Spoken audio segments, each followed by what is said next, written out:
Okay, so welcome student. तो आपको last lecture we completed moment of inertia of solid cylinder about axis passing through the centre of mass, और वो आएगा I C is equal to M R square by two. तो ये पहला axis है, ये पहला एक्सिस है जो सॉलिड सिलेंडर का रहेगा सेंटर ऑफ मास से पास होने वाला, तो उसका moment of inertia I C is equal to M R square by two आया। जैसे मैंने आपको बोला है कि उसे आपको डील करना है डिस्क की तरह। ओके, अब इसका सेकंड एक्सिस है जो पास होने वाला है इसके टेंजेंशियली। तो अगर कोई सॉलिड सिलेंडर के टेंजेंशियली कोई एक्सिस पास होता है आईटी, ओके, सेंटर ऑफ मास से पास हुआ, तो मैंने अभी आपको ऊपर बताया उसका आंसर कितना आता है आईसी का M R square by two. तो बताओ उसके टेंजेंशियल एक्सिस का कितना आएगा। ये रेडियस होता है इस सॉलिड सिलेंडर का। तो बताओ सेकंड एक्सिस जो रहेगा इसका मोमेंट ऑफ इनर्शिया कितना आएगा। राइट आंसर है 3/2 M R square, correct answer है, क्योंकि यहाँ पर एच का वैल्यू आर होगा।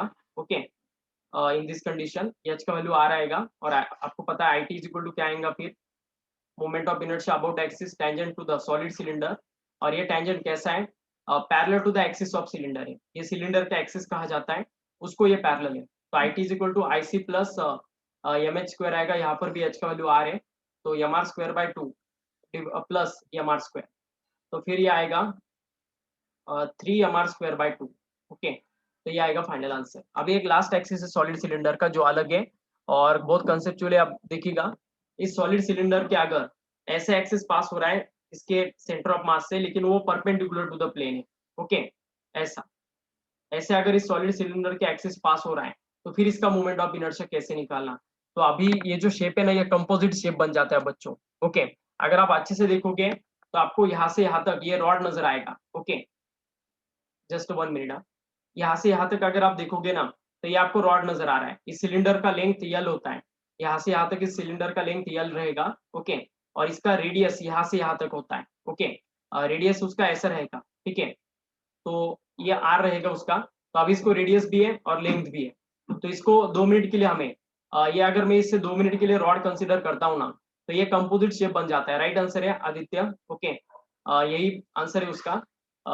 क्या इसका मोमेंट ऑफ इनर्शिया जो रहेगा ना अब इस केस में, मतलब इस रॉड के इस जगह से एक्सिस पास हो रहा है सेंटर ऑफ मास से, कि वो परपेंडिकुलर टू द प्लेन है। इस सिलेंडर के एक्सिस को, ये गिवन एक्सिस कैसा है, परपेंडिकुलर है। ओके, तो फिर अब ये दो शेप का मिक्सचर बन जाता है। तो यहाँ पर मोमेंट ऑफ इनर्शिया ऑफ आपको सिलेंडर निकालना है ना, तो ये मोमेंट ऑफ इनर्शिया दो शेप का मोमेंट ऑफ इनर्शिया का एडिशन आएगा। Moment of inertia of rod plus moment of inertia of disc. Okay, तो इन दोनों का ये फाइनल आंसर आएगा। अभी आप इमेजिन कीजिएगा इस मतलब 2 मिनट के लिए हमें इसे रॉड कंसिडर करना है। तो रॉड के अगर सेंटर ऑफ मास से मोमेंट ऑफ इनर्शिया पास होता है, तो आंसर कितना आता है बोलो। रॉड के अगर सेंटर ऑफ मास से मोमेंट ऑफ इनर्शिया पास होता है, तो फाइनल आंसर कितना आता है।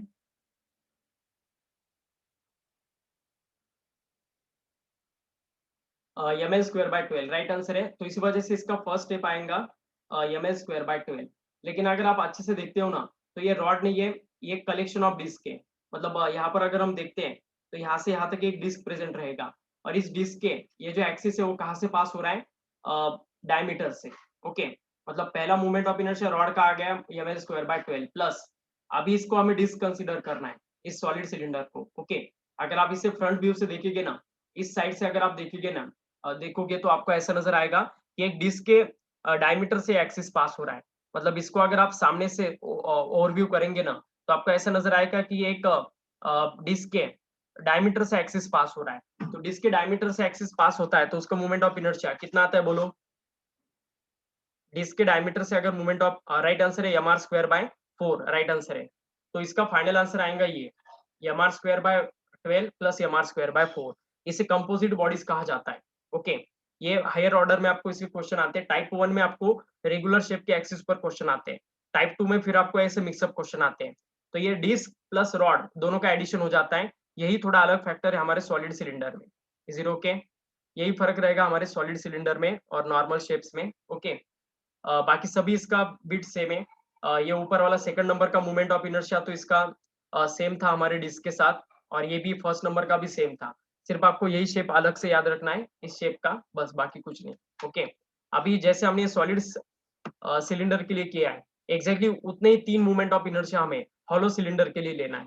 ओके। और हॉलो सिलेंडर को मैंने पहले ही बोला आपको, हमें किसके साथ उसे कंपेयर करना है, किसके साथ हमें उसे डील करना है, रिंग के साथ। ओके। जैसे सॉलिड सिलेंडर को हम डिस्क के साथ इंटरेक्ट करते हैं, वैसे हॉलो सिलेंडर को हमें रिंग के साथ इंटरेक्ट करना है। ओके।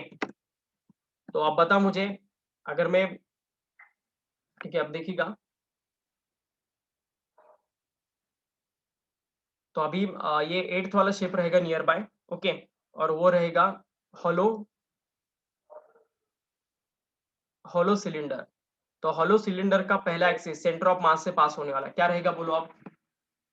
या हॉलो सिलेंडर आप इस सिर्फ सरकमफेरेंस पार्ट में प्रेजेंट रहेगा। ओके।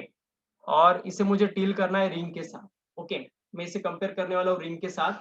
तो रिंग का मोमेंट ऑफ इनर्शिया बताओ, बताओ about the centre of mass. Ring के सेंटर ऑफ मास से अगर एक्सिस पास होता है तो मोमेंट ऑफ इनर्शिया कितना आएगा, M R square. Right answer है। तो पहला मोमेंट ऑफ इनर्शिया आपने बता दिया। अभी दूसरा, कहाँ से पास होने वाला एक्सिस, दूसरा टेंजेंशियली। तो बताओ आईटी का वैल्यू कितना आएगा इसका, डायरेक्टली आंसर दो। आईटी का वैल्यू कितना आएगा इसका?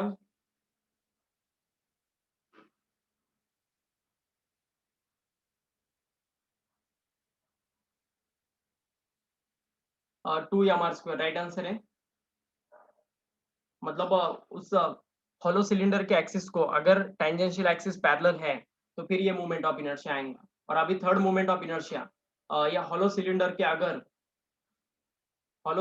अगर एक्सिस ऐसे पास होता है तो फिर कितना आएगा, बोलो आप?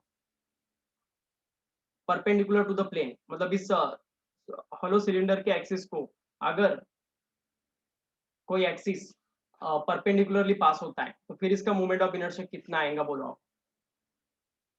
M L square by 12 plus M R square by 2। Right answer है। ओके। क्योंकि आपको पता है रिंग के डायमीटर से पास होने वाले एक्सिस का moment of inertia M R square by 2 आता है। तो इसका सही आंसर होगा, फाइनली इसका मोमेंट ऑफ इनर्शिया आएगा इस कंपोजिट शेप का M L square by 12 plus M R square by 2। Okay. कुछ दिक्कत अब इसमें?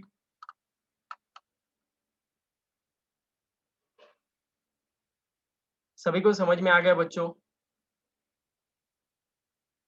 तो ये 8th शेप था। अभी 9th और लास्ट शेप है, इसके बाद फिर पूरा बिट खत्म हो जाता है। और वो है rectangular plate. Okay. I hope आपको ये समझ में आ चुका होगा हॉलो सिलेंडर तक। इसका फोटो भी मैं आपको सेंड कर देता हूँ, अगर कोई एक्सिस या फिर कोई बीट अगर हमारा रह गया है तो वो भी आप मार्क कर लेना। और ऐसा जो मैं फोटो सेंड करूंगा वैसे ही चार्ट आपको बना के रखना है। आपके नोटबुक में रखो या फिर आपके मतलब एक शीट पर बना के आप घर पर भी स्टिक कर सकते हो। ओके। आपके स्टडी रूम में। तो अभी नेक्स्ट रहेगा रेक्टेंगुलर प्लेट, 9th वाला शेप।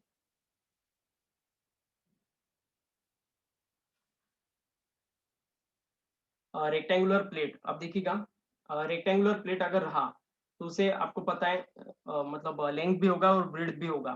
तो इसका ये लेंथ है जो ए रहेगा, और इसका ये जो ब्रीथ है वो बी रहेगा। ठीक है। और इसके एक्सिस हम सबसे पहले ऐसे पास करने वाले हैं। ठीक है।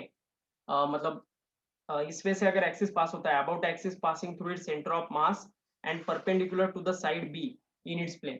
तो साइड बी को परपेंडिकुलर है। ओके। तो फिर जिस साइड को ये परपेंडिकुलर है, मतलब इसे अगर आप इस साइड से देखोगे तो आपको ऐसा लगेगा कि एक रॉड है, जिस रॉड के सेंटर ऑफ मास से एक्सिस पास हो रहा है। तो फिर इसका डेफिनेटली आंसर कितना आएगा, फिर M B square by 12। Okay. M B square by 12 ये पहला इसका पॉसिबल एक्सिस है, जिसका मोमेंट ऑफ इनर्शिया आने वाला है M B square by 12। Okay. तो ये एक्सिस कैसे पास हो रहा है, पहला परपेंडिकुलर टू द बी, तो इसका मोमेंट ऑफ इनर्शिया आएगा M B square by 12। Okay.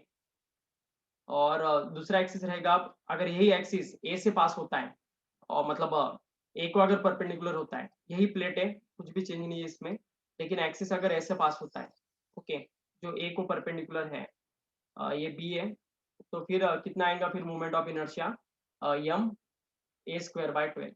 Okay. जिसको परपेंडिकुलर है जिस साइड को, वो साइड आपको फॉर्मूले में लेना है। ठीक है। और अभी एक्सिस अगर बीच से पास होता है, बीच से मतलब perpendicular to the plane, okay, last possible axis है, मैं यहाँ पर निकालता हूँ। ये हमारा रेक्टेंगुलर लैमिना है और इसके एग्जैक्टली सेंटर ऑफ मास से अब एक्सिस पास हो रहा है, आई सी। तो फिर अब ये दोनों को भी परपेंडिकुलर है, ए को भी है और बी को भी है, तो फिर कितना आएगा बोलो इसका मोमेंट ऑफ इनर्शिया? ये तो अब दोनों को भी परपेंडिकुलर है, बराबर है, राइट आंसर है आपने जो दिया है। Okay, M by 12 in bracket A square plus B square. Okay, तो ये होगा फाइनल आंसर। ठीक है, इसके बाहर कुछ भी नहीं है बीट, इतना ही बीट रहेगा ये। ओके, कुछ दिक्कत है बच्चों? तो यहाँ पर सभी शेप्स खत्म हो जाते हैं नियर बाय, हर एक शेप के तीन, दो तो एवरेज है। ओके, 9 शेप्स हमने टोटल लिए रेक्टेंगुलर लैमिना तक। ओके, कौन से एक बार कलेक्शन करते हैं। सबसे पहले रिंग, उसके बाद डिस्क, उसके बाद स्पीयर, सबसे पहले सॉलिड स्फीयर, उसके बाद होलो स्फीयर, उसके बाद एनुलर डिस्क। ओके, ये पांचवा शेप था।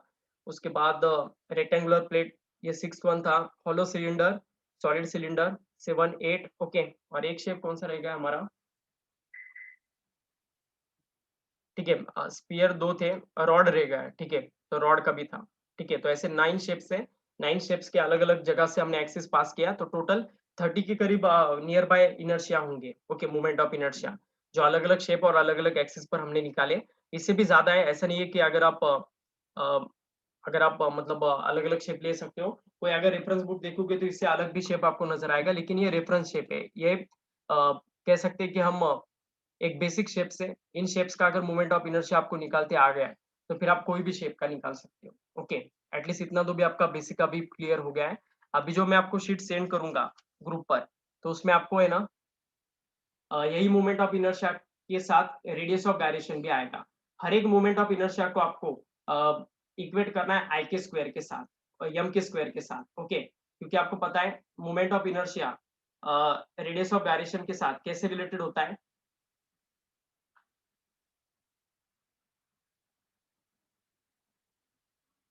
ठीक है, तो रेडियस ऑफ गायरेशन के साथ ये मोमेंट ऑफ इनर्शिया कैसे प्रोपोर्शनल होता है, यम के स्क्वायर। तो हर एक मोमेंट ऑफ इनर्शिया अभी तक जितने भी निकाले हैं ना हमने, उसको आपको इक्वेट करना है यम के स्क्वायर के साथ। जैसे ये मोमेंट ऑफ इनर्शिया था इस रॉड का, तो उस एक्सिस का रेडियस ऑफ गायरेशन कितना आएगा फिर देखिएगा, इसको यम के स्क्वायर के साथ डील करना है। तो M R square is equal to M K square, M M cancel होगा, R square is equal to K square आएगा। तो के का वैल्यू आएगा प्लस और माइनस आर। ओके, तो ये होगा फिर इस कंडीशन में आर का वैल्यू, या फिर प्लस और माइनस सिर्फ आर लिखा तो भी चलता है। तो ये रेडियस ऑफ गायरेशन का वैल्यू होगा इस एक्सिस के लिए। फिर यहाँ पर भी हमें वही प्रोसेस रिपीट करना है। 2 mr स्क्वायर की जगह हमें क्या पुट करना है, इसको इक्वेट करना है यम के स्क्वायर के साथ। तो 2 mr square is equal to M K square, तो यम यम कैंसिल होगा। ओके, यम यम, और फिर 2r square is equal to K square आएगा, taking square root both side किया, तो के का वैल्यू आएगा √2r। ओके, तो हर एक आपको एक्सिस का ऐसे ही करके उन्होंने रेडियस ऑफ गायरेशन एक चार्ट में दिया है, तो ये भी वैल्यू हमें लगता है। ओके, तो उसका भी कलेक्शन आपके पास करके रखिएगा। ठीक है, कुछ दिक्कत है बच्चों? आ गया समझ में यहाँ तक? तो इतने ही मोमेंट ऑफ इनर्शिया के अलग अलग शेप्स है, इसका एक चार्ट बना के रखिएगा। ओके, और सभी शेप्स को अच्छे से डायग्राम निकाल के देखिएगा, लिखिएगा, तभी आपको नेक्स्ट पार्ट समझ में आएगा। प्रोबेबली अभी टाइम हो गया है हमारे लेक्चर का, तो यही स्टॉप करते हैं। ओके, क्योंकि अभी दूसरा बीट स्टार्ट भी करते हैं तो आधा ही होगा।